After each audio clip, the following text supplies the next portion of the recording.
before I started the course, I was working for Karl Langer. I rolled up to look for a job.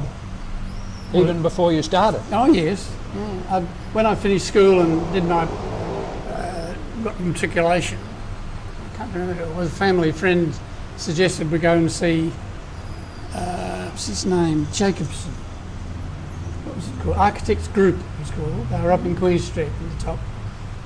The first architect I ever met was Harry Paulson, and he worked for Horace Driver. He was the first man I ever met. They said, Harry will tell you a bit about the course, and he explained what the study business was. And they said, go and try Jacobson at Architects Group. And I went to see him. And bold as brass, you know, in those days. I don't think I could do it now. But he said, no, I haven't got anything, but I think Karl Langer wants someone. And he'd go around until I went round to Karl Langer's office, knocked on the door. I didn't know who Karl Langer was.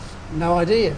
And was he in Gregory Terrace in those days? No, he was on North Quay, in Willard House, which was the headquarters of the Women's Christian Temperance Union, WCTU. It was a highly amusing place to have an office. Did he agree with their aims? Oh, I don't know, he never said anything. You knew Karl, didn't you? I'd never met him. Oh, no. Hadn't you never met him? I met Gosseye, but not him. Oh, different people altogether. No. Quite different, yeah. I obviously got on, or sometimes they did. Karl kept saying, my vibe. But he was a lovely fellow, really, you know, first class bloke. But it was always Dr. Langer, and I was always Mr. Walduck, and everybody was Mr. someone. So who else was there? Well, Roman Pavlician was there when I went. Right. He was the only one that was there then. And I mean... Just to go back a bit, he said, you know, what experience did I have? And I said, oh, only geometrical drawing at school, but I was starting the course. Oh, yes, that's all right, yes, good. So he said, okay, come next week. So I started. I don't think I was very successful for a while because I'd been instructed to do lettering in a certain way at school and I was very good at it. His was completely different. And to change your style when you're at that, you know, it took quite a little bit of manipulation. So your first few weeks were learning how to letter? Yep. And who instructed you? Oh, he did. Oh, It must run like pearls, he said. The letters must run like pearls. And he explained to me that the space between the letters was not equal, it was a value. And you valued the space between the letters. That was how you got it to sit right. And I still do that. Do you think that comes from the Bauhaus or somewhere else? I don't know. I didn't know he was Bauhaus at that stage, of course, you know. I don't know.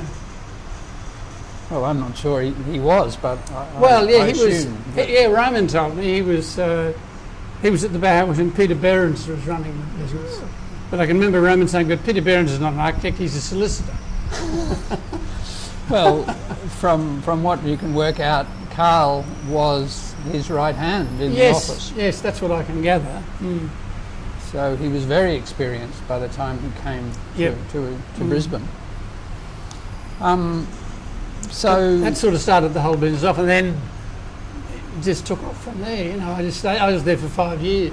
Oh, that's almost the whole time. Almost the whole time. In the last year, I left here. And you left because they ran out of work, or because you wanted? I left because I think I wanted to change. By that time, I'd realised a few things. And while Karl was very good at certain things, and I'm sure I've been influenced by what he did, and said,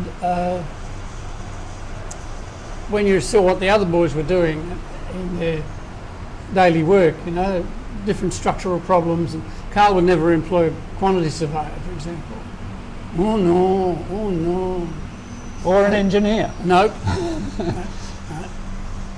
Until the Lennon's job came along. And were you there then? Yes, I was there. I did drawings for staff quarters at Lennon's Broadbeach Hotel. I just know whether they're still in the archives, and I haven't been to the library to have a look. So the staff quarters were part of the main building, or no? not? It was another building just beside. Oh, right. So main building at Broadbeach. Yes. Did that happen before the George Street building or the No, I think the Toowoomba George building? Street building came first.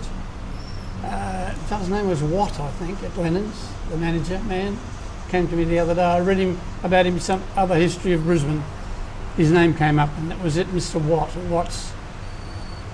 And they asked Karl to do a scheme to put some rooms on the top of the old Lennon's Hotel as it was in George Street. And he did that, and they said, that's good. Now we want to build a hotel at the Gold Coast. Do that. Oh!